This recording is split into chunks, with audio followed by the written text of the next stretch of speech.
যে কোনো দল তাদের মতামত নিয়ে আসতে পারে। ঐক্যমতের পরিপ্রেক্ষিতে যে সমস্ত সিদ্ধান্ত আসবে সেখানে কারো তো কোনো সমস্যা নেই। এই 16 বছর আমরা যুদ্ধ করেছি, ত্যাগ স্বীকার করেছি, প্রাণ দিয়েছি।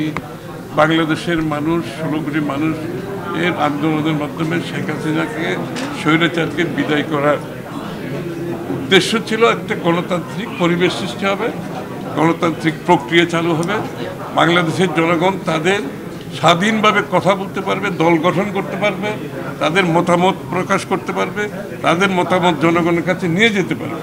সুতরাং যে কোনো দল তাদের মতামত নিয়ে আসতে পারে, সেখানে কোনো সমস্যা নেই।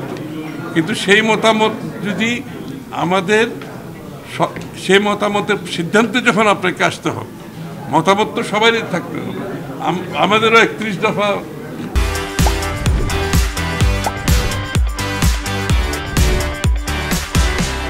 এই সংস্কার প্রস্তাব আছে না, এটা তো আমরা চাইলে কালকে বাস্তবায়ন করতে পারবো, আমাকে জনগণের কাছে যেতে হবে। সুতরাং যেখানে সকলের মতামত থাকবে, কিন্তু যেখানে ঐক্যমত হবে সেটার সমাধান খুব সহজ।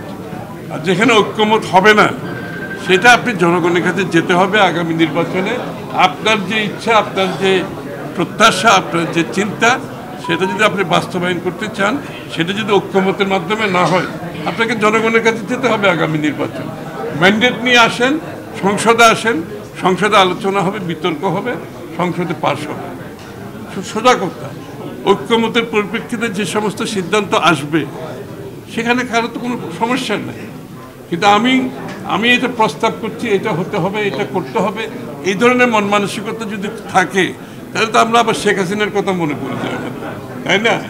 আমরা এটা বলছি, আমরা এটা করবো, এটার আগে ওইটা হবে, এগুলো তো হবে। যেখানে ঐক্যমত হলে ভালো, ঐক্যমত না হলে আপনাকে জনগণের কাছে যেতে হবে ম্যান্ডেটের জন্য।